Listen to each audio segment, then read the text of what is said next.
اگر ایران اب بھی اپنی حرکتوں سے باز نہ آیا تو ایران کا حشر عراق کی طرح ہوگا، لیبیا کی طرح، شام کی طرح، اور 8 ان ممالک کی طرح جو 100 سال پیچھے چلے گئے ہیں۔ ابھی میں ایران کی تاریخ پڑھ رہا تھا۔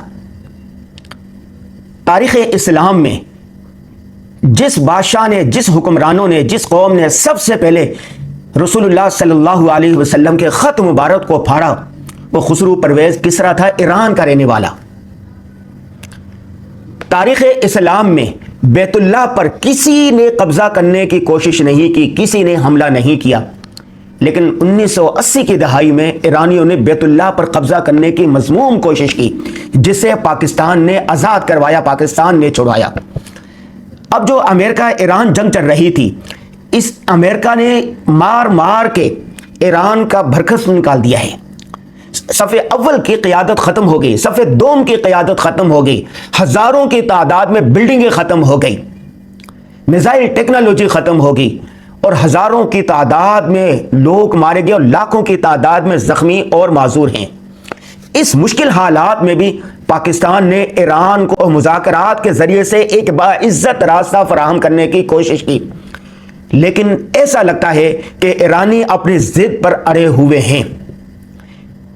تاریخ کا ابھی میں مطالعہ کر رہا تھا، تاریخ بتاتی ہے کہ جس قوم نے، جس ملک نے اپنے وقت کی جدید ترین ٹیکنالوجی کو اپنایا، وہ ہمیشہ کامیاب اور فتح یاب ہوا۔ پہلے لڑائی ہوتی تھی دو بدو میں جو زیادہ طاقتور ہوتا تھا، بہادر ہوتا تھا، وہ دوسرے پر فتح پا لیتا تھا۔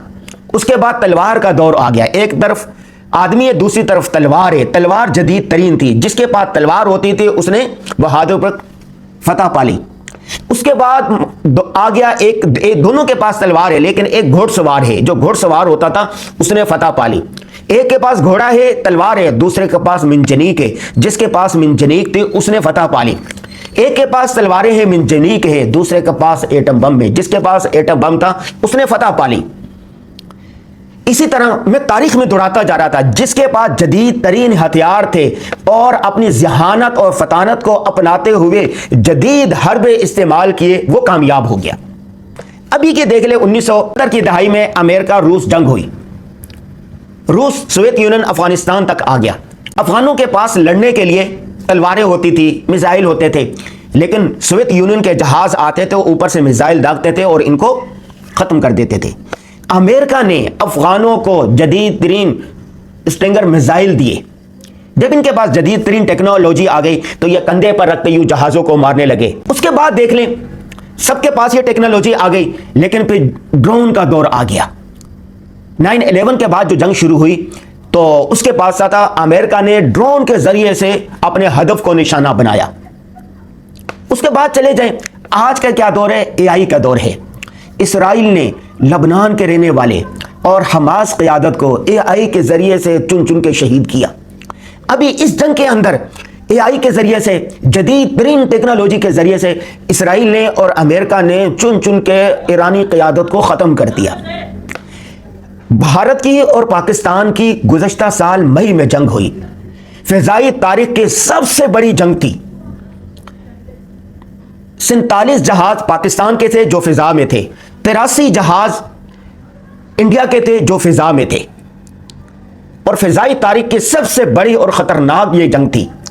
پاکستانی خلا بازوں نے اور پاکستانی ماہرین نے ان کے جہازوں کو لاک کیا، اور ایسے ذریعے سے، ایسی ٹیکنالوجی کے ذریعے سے لاک کیا کہ وہ کھل نہیں سکتے تھے، اور بتایا جاتا ہے کہ 27 جہازوں کو لاک کیا تھا، اور اگر پاکستان چاہتا تو 27 انڈین جہازوں کو تباہ کر دیتا، لیکن 6 یا 7 جہازوں کو انہوں نے تباہ کیا، اور اس میں رافیل جیسے جدید ترین اور اعلیٰ مہارت والے بھی جہاز تھے، اور پاکستان فاتح کہلایا، بنیان و مرصوص مارکہ حق۔ اس کے بعد پاکستان کا ڈنکا بج رہا ہے۔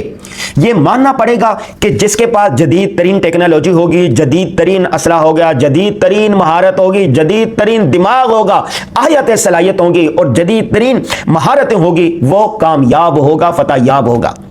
رسول اللہ صلی اللہ علیہ وسلم کی جب مدینہ میں جنگ تھی کفار مکہ کے ساتھ، کفار مدینہ اور سارے کفار طاقت مسلمانوں کو ختم کرنے کے لیے آ گئے، تو رسول اللہ صلی اللہ علیہ وسلم نے اس دور کی جو جدید ترین ٹیکنالوجی تھی، جو مہارت تھی، عرب میں رائج نہیں تھی، وہ استعمال کی۔ وہ کیا تھا؟ خندق کھودنا۔ سلمان فارسی رضی اللہ تعالیٰ نے مشورہ دیا کہ یا رسول اللہ ہم خندق کھودتے یہاں پر، عرب میں یہ چیز رائج نہیں تھی، تو ذہانت، فطانت اور جدید ترین طریقے کو استعمال کیا تو مسلمان کامیاب ہو گئے۔ الحمدللہ پاکستان کی بنا ریاست مدینہ پر ہے۔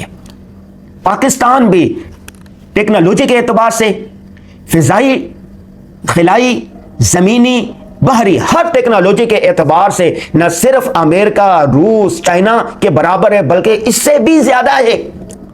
آپ نے دیکھا کہ ایران کے اندر کس طرح جنگی حالات تھے، لیکن عاصم منیر وہاں پر گئے، جب گئے تو اس وقت فضائی اور ساری جو تھی امریکہ اور اسرائیل کے کنٹرول میں تھی، لیکن پاکستان نے ان سب چیزوں کو لاحق کر کے وہاں پر آرمی چیف اترے اور 3 دن تک رہے۔ پاکستان نے بڑی کوششیں کی کہ امن معاہدہ ہو جائے، صلح صفائی ہو جائے، ایک دوسرے کے ساتھ نہ لڑیں، لیکن ایران کی ہٹ دھرمی کی وجہ سے یہ معاہدہ نہیں ہو پایا، اور گزشتہ کل سے ایران نے دوبارہ متحدہ عرب امارات پر اور دیگر عرب ممالک پر حملے شروع کر دیے ہیں۔ ایران کے پاس یہ آخری موقع ہے، اگر ایران نے سمجھداری کا مظاہرہ نہ کیا، دور اندیشی کا مظاہرہ نہ کیا، پاکستان کی بات نہ مانی، تو پھر ایران کے ساتھ بھی وہی ہوگا جو عراق میں ہوا، جو شام میں ہوا، جو لیبیا میں ہوا، جو لبنان میں ہوا اور دیگر 8 بڑے مسلم ممالک کے ساتھ ہوا۔ اللہ تعالیٰ مسلم ممالک کو اتفاق دے، جدید ترین ٹیکنالوجی، اعلیٰ تعلیم حاصل کرنے کی توفیق عطا فرمائے۔